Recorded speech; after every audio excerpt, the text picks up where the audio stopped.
Hello and welcome back. If you're returning, then thanks very much. If you're new around here, then hello and welcome. Very nice to see you. This is going to be, well, not literally see you, you know what I mean.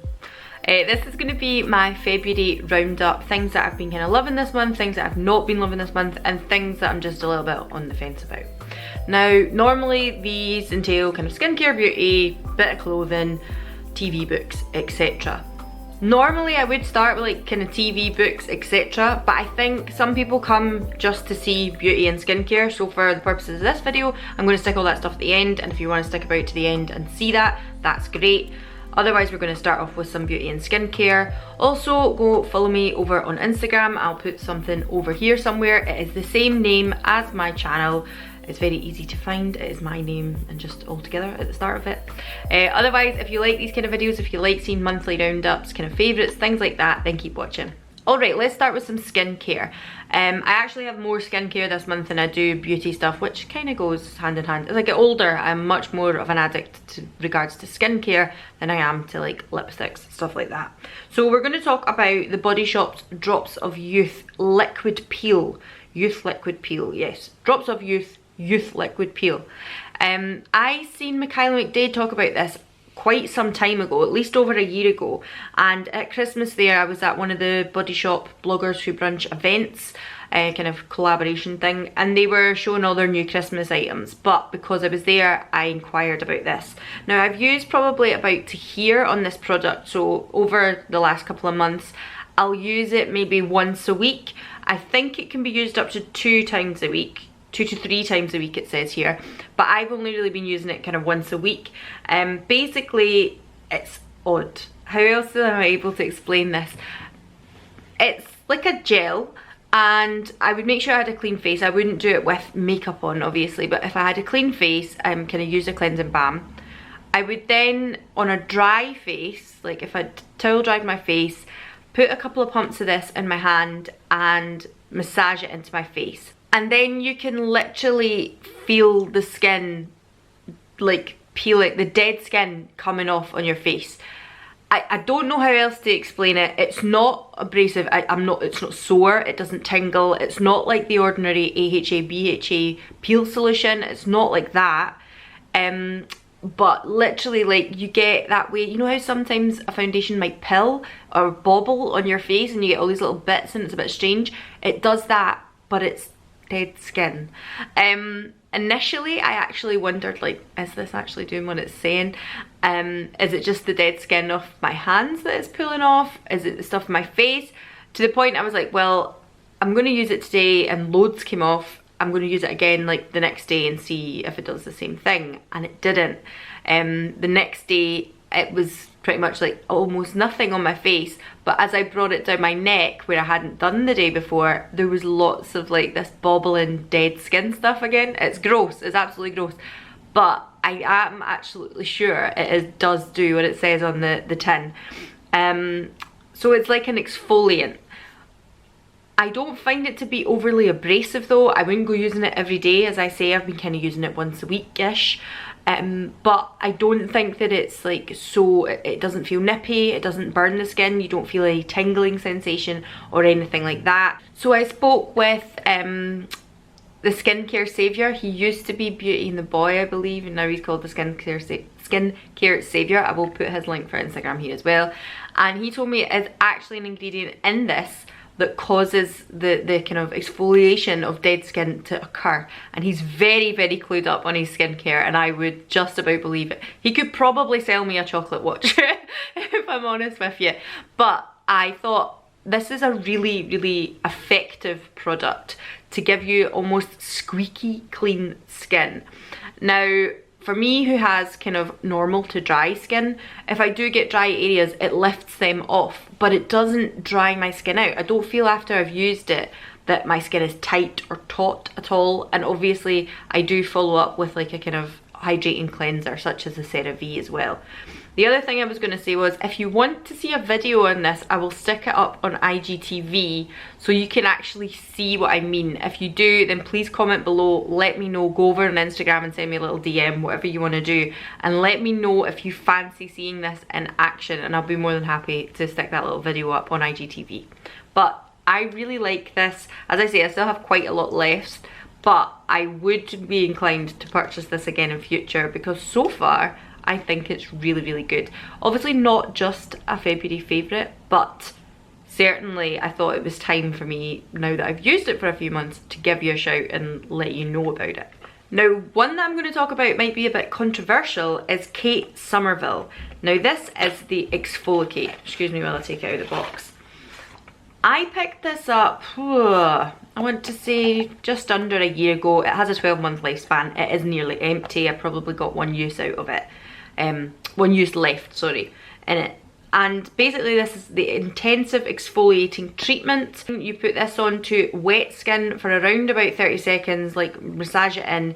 You can leave it on for up to 2 minutes. You rinse and then you pat dry. This is a very abrasive exfoliant and it didn't hurt my skin at all. I didn't feel it was painful when I was using it.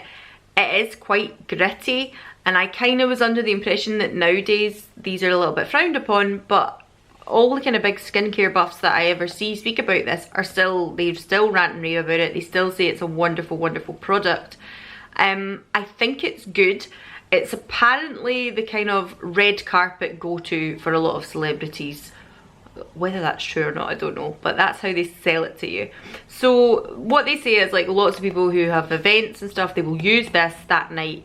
Apparently when Kate Somerville, who is like a, what do you call it, facialist, and also, is she a scientist? I was gonna say she's she's not just a facialist. I'm pretty sure she's got some sort of background in that she knows what she's talking about. I want to say that, don't quote me on that, but you know. She basically started making this little green paste. It is like a bright green colour, you can see it there. And putting it in jars for people like, I don't know, the Kardashians or something like that. And people have ranted and raved about it for years. I used to see a girl called Michelle1218 or something on YouTube, and she's been here for a long, long time, like over a decade. Always talking about this, and you could never get it in the UK. So when Kate Somerville came to the UK, I was like, I am picking this up. It is expensive. This tube costs 70, sorry I had to check the box there, £72. That is a lot of money for a 60ml tube. You know, you could use it every week if you want and use it up. I think it would probably be a little bit too abrasive for that. I've found at times that if I scrub too hard, I will be left with small cuts around about my nose. That might be me going too hard with the product. It hasn't happened every time, but there has been times where I've been very aware of when I use a toner after, even the next day or something, like I have little like paper cut type things. Like if you put hand gel on, you've got a little nick on your finger, it's that feeling. And I think that wasn't there before I used this. It's very abrasive. I don't usually ever leave it on longer than the 2 minutes. People have ranted and raved about it. I won't buy it again. I have to be honest with you, after I've used this for about 12 months now, I don't get it. I wouldn't pay £72 again for this. There are other cheaper products on the market that do very, very similar. It doesn't make my skin any more or less radiant or vibrant or exfoliated than other products that I have.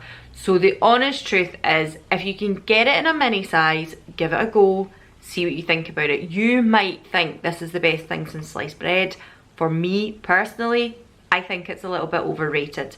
And this was the first time I was using Kate Somerville. There was another couple of products of hers that I tried that I quite liked, but I think this one, the Exfoliate, which is like the kind of standout product for her brand, is overrated. I'm really sorry. I'm sorry anybody that likes it, but this is just my opinion.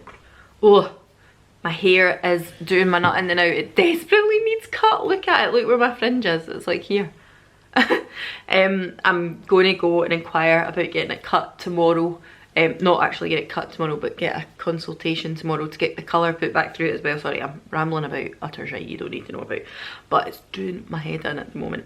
Anyway, next product is the Kiehl's Super Multi-Corrective Eye Serum. This came as part of a set that I got bought for at Christmas from my mum, very kindly. I love this moisturiser. I use this moisturiser a lot, and I currently am using it at night time as my nighttime moisturiser, because you do get one with SPF, but the one I've got doesn't have it. So I'm using it at night time. the Super Multi-Corrective Serum has botanical extracts, blah blah blah. It basically says visibly lifts, firms and restores youthful looking skin to shape eyes, or looking shape to eyes. I can't fucking read. Youthful looking shape to eyes. Okay, so here I am, I'm 33. You know, the crow's feet, the fine lines, they're there, they're getting there. And I thought, why not give this a go? I also feel just now, from where I used to have a really lifted, like, I'd be able to like see all of my eyeshadow type situation, now it's becoming a little bit more hooded, so you know. So I thought, let's give this a bash, why not? It's in the set. I've been using it now almost since just like maybe mid-January. So again, not a complete February product, but I thought I wanted to give it a full kind of 4 to 6 week roundup before I actually kind of tell you what I think of it. I don't hate it, but it's one of these ones I'm definitely like, I'm not sure about. I have certain eye products that I absolutely adore and I've spoke about them over and over. I've never really had an eye serum before, so I'm making sure that I'm putting this on before any heavy oils or creams. I'm putting this on as kind of almost a first step after toner. This is only a 15ml size and it is quite expensive. I find it difficult. I'm looking at my eyes thinking I don't see any miraculous difference in 6 weeks. But what I will say is, I think is it one of these things that you maybe have to use for much longer to then see any either A, improvements or no deterioration. I think that's something that's maybe not spoke about a lot in skincare. Like, sometimes it's just to try and stall the effects rather than make them better. So I'm wondering, it's one of those ones I'm not sure about. There is still quite a little bit left in it. I've been using it pretty much morning and night religiously. So the actual like amount you get lasts quite a while.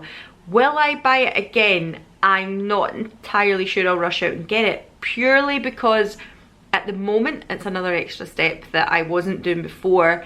And I don't feel that much different 6 weeks on, so I don't know, but then maybe that's silly.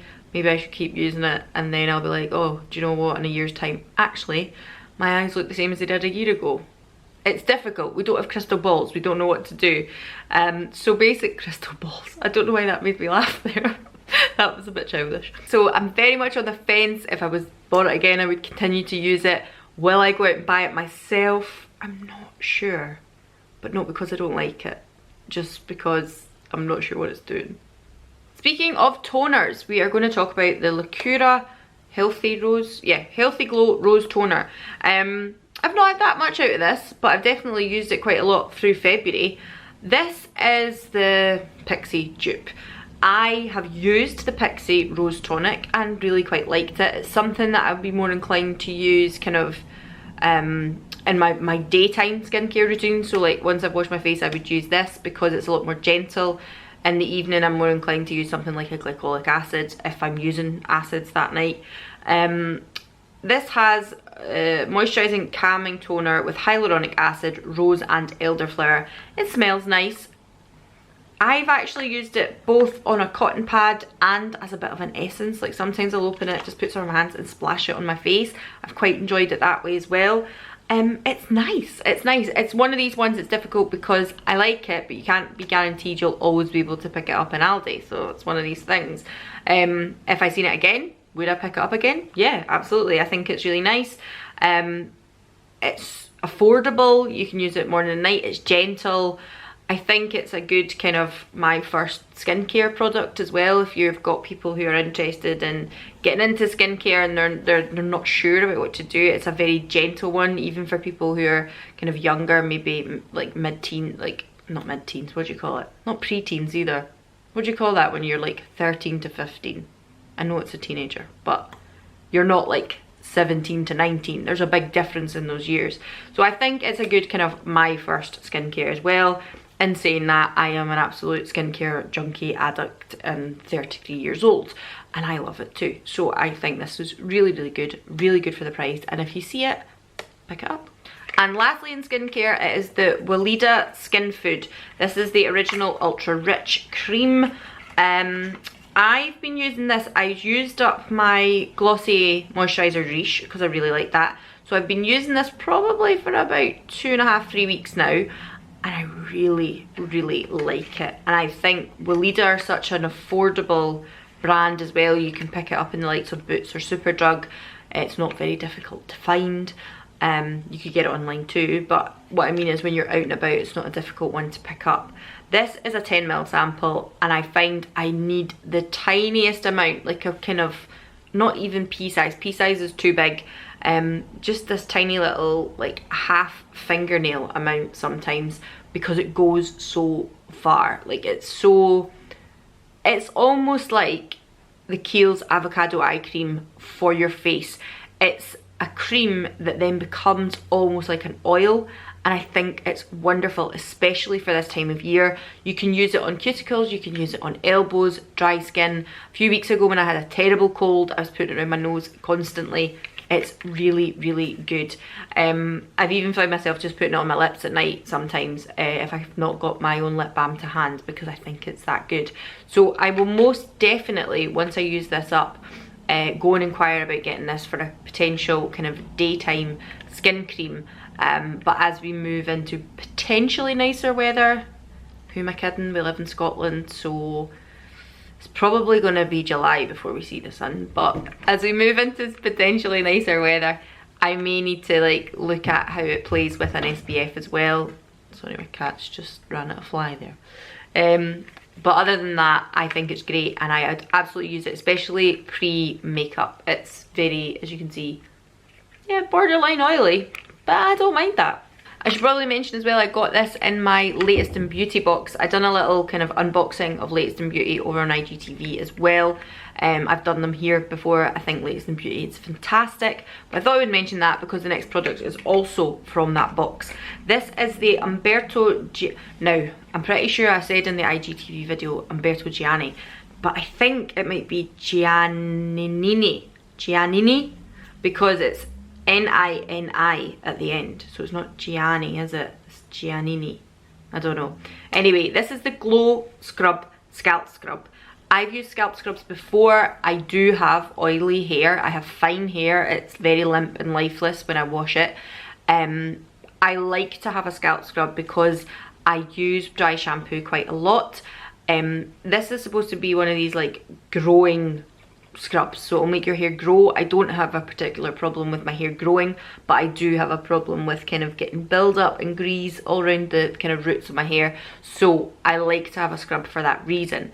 I really, really like this. This is a full size that I got in my Latest in Beauty box. I think they're great for stuff like that. I've now used it 3 times and there's about half left. The difference with this, as opposed to other scalp scrubs that I've used, is that you use this and you don't use shampoo. So other ones I've used, you would shampoo, you would then scrub and then condition if you needed to. But with this one, you don't need to do that. You just use this as your shampoo, and then if you need to condition after, you do. It's got caffeine in it. I want to say it does have a coffee, like coffee cocoa smell to it. It's very, very sweet smelling, and it does, I believe, have salt. Is it a salt scrub type situation? Yes, sea salt granules and Irish moss seaweed. You don't smell Irish moss or seaweed in it at all. It's more the kind of coffee, caffeine, and the sea salt that you kind of can smell and recognise. I don't see any of the other kind of stuff in it, but that's because I'm a simpleton with regards to ingredients. But basically it's the Caffeine Grow Complex. I also got a serum of this as well in the Latest in Beauty box, but I didn't want to include that in my favourites because I've maybe only used that twice, whereas opposed to I've used this a good 3 times, and I wash my hair every kind of 4 days. Maybe like, so 1 week I might do it once a week. Other times I'm like, no, I can't wait to the 4th day. It needs to be done today. I'm going to work. I need to look oh, lost my voice there. I need to look clean. So sometimes I'll just go ahead and wash it after 3 days. It's very rare I would wash it before that. But I really, really like this, and I spotted it in Boots the other day, and it's, you know, it's mid-range, but if they have like offers on where they get like 3 for 2 or 2 for 10 and all that kind of stuff, I would give it a go. If you're looking for something to really cleanse your scalp and get rid of, you use dry shampoo a lot, then this is really, really nice. Alright, so I have 2 cosmetic items and 1 fragrance. I think I spoke about these in my, what was it? Skincare roundup? Something. Roundup of 2019. I can't remember what one I put fragrance into. But this is the Zara fragrances from Joe Loves, like Joe Malone, Joe Loves. This is the Water Lily Tea Dress one.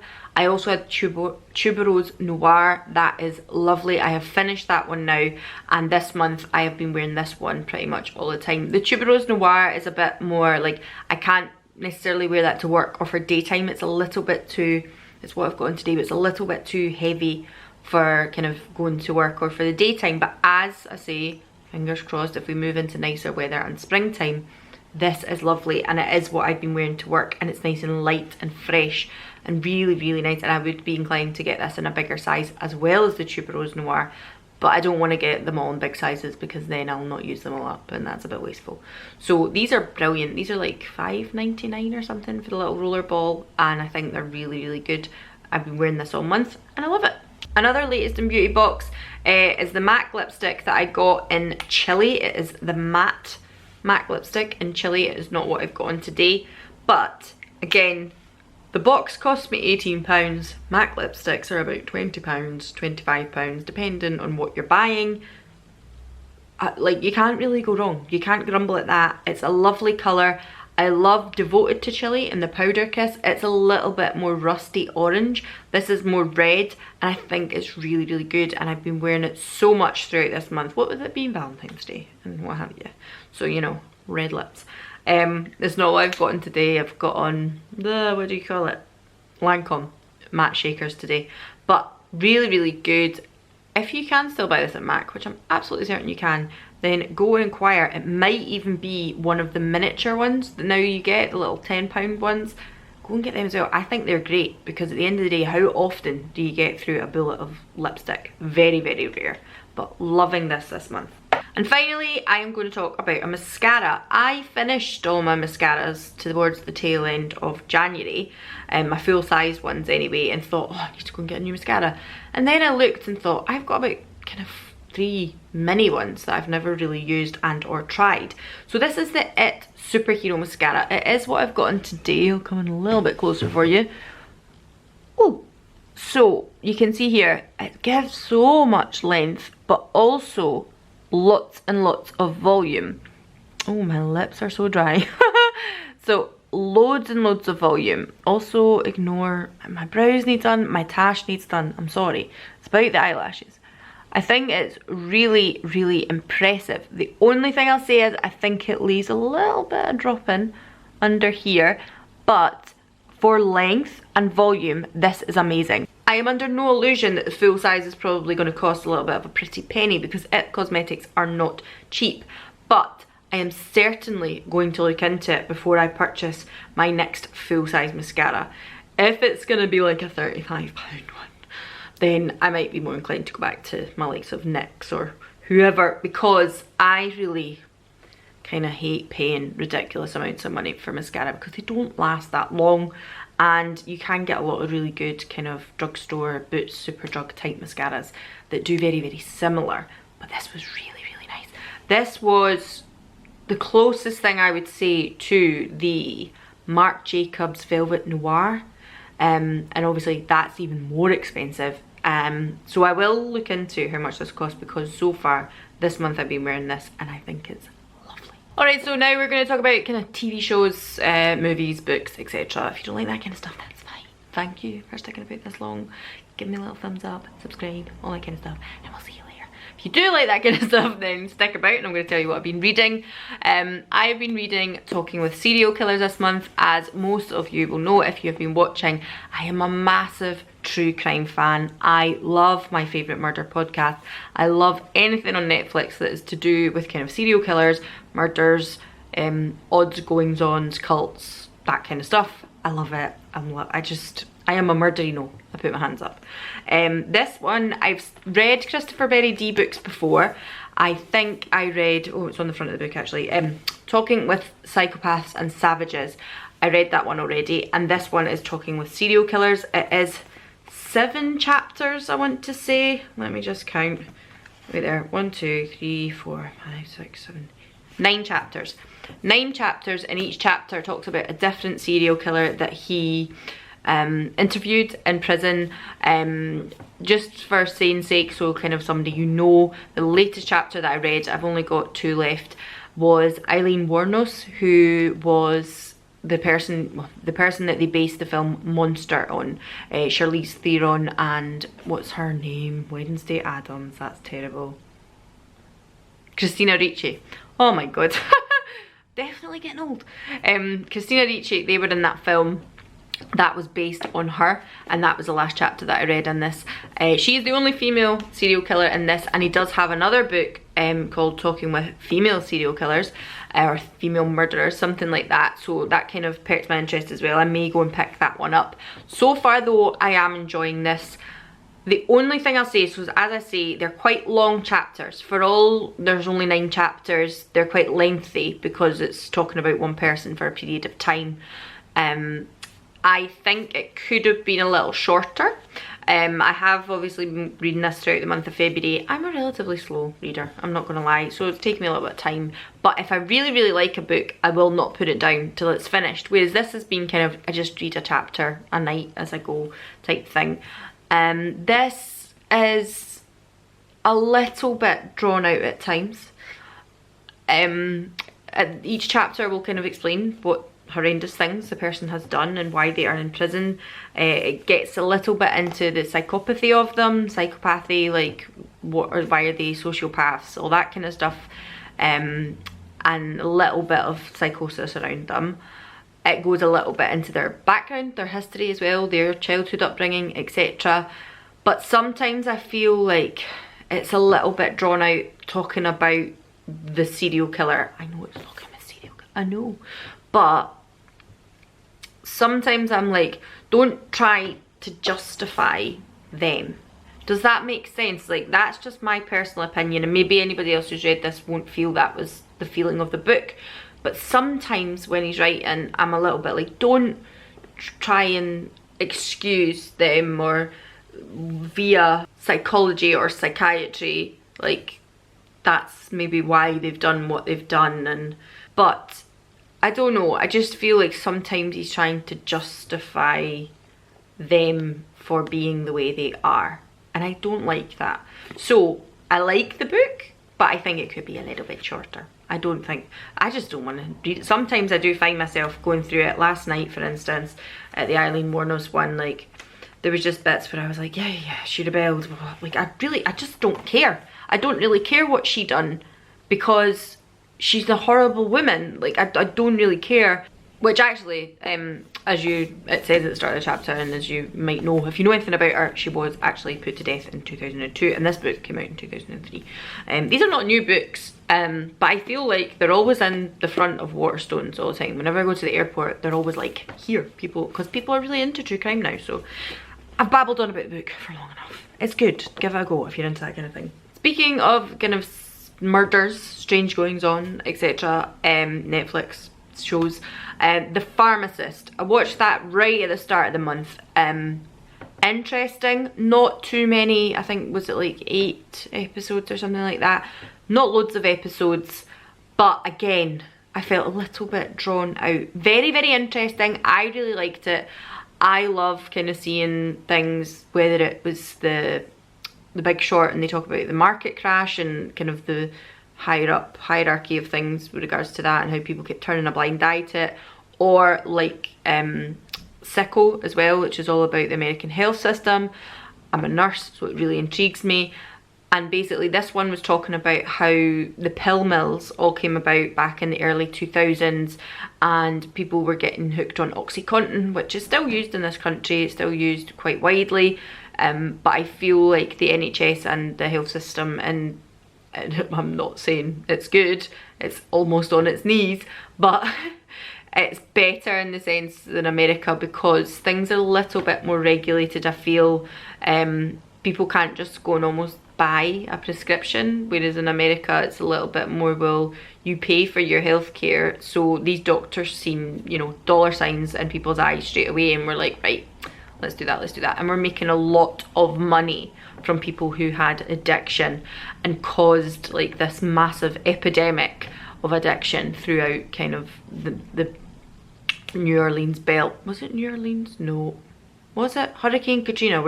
This is where I'm really ignorant because I've watched that and I forgot already.